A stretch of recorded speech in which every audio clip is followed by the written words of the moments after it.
ते जाऊ दे, ते आपले हरिदेव आमच्या गावाने आमच्या आई एका गल्लीत राहतो आम्ही. पण महाराज तुम्हाला सांगतो, 31 मार्च 2015 तारीख आठवते का तुम्हाला? 31 मार्च 2015 त्यावेळी कार्यक्रम तुमचा नरावण्याला होता. मी लहान होतो, 10 वर्षापूर्वीची गोष्ट आहे. तुम्ही घरी येऊन बसला होता. राजू काय कणकडी एवढी नड काढले, अडचण आहे, डोंकीवाला नाही. आजारी होतो मी, 105 ताप होता, बरोबर ना? 105 ताप होता मला. मी त्यांचा कार्यक्रम जाऊन काढला. त्यावेळी डोलकी वाजवली होती. त्यावेळी मला म्हणणार नाही तुम्ही पकवाज वाजव. त्यावेळी मला काय म्हणणार नाही तुम्ही पकवाज वाजव, मला सांगा. त्यावेळी गरज होती का डोंकीवाल्याची? महत्वाचं सांगतो मी, माझा मोठेपणा सांगत नाही.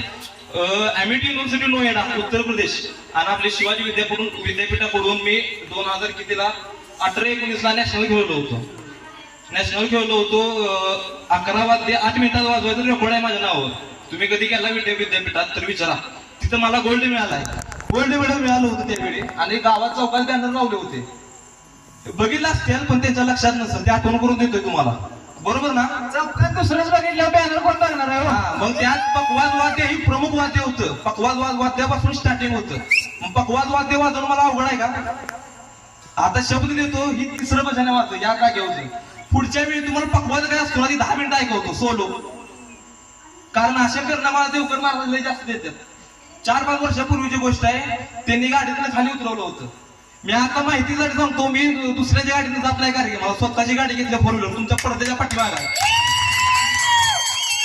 बाबा या कार्यक्रमामधनं फक्त 10 लाख रुपयाची गाडी घेतल्या. त्याच गाडीतनं कार्यक्रम करतो, घरी येतो, झोपतो, गाडीनं जात नाही. मी एसटीनं प्रवास करत नाही, टाळलाय आता. इथनं आता गाडीची प्रेरणा मिळाली, आता पकवाजाची पण प्रेरणा मिळाली. पुढच्या वेळी ऐका पकवाज माझा तुम्ही.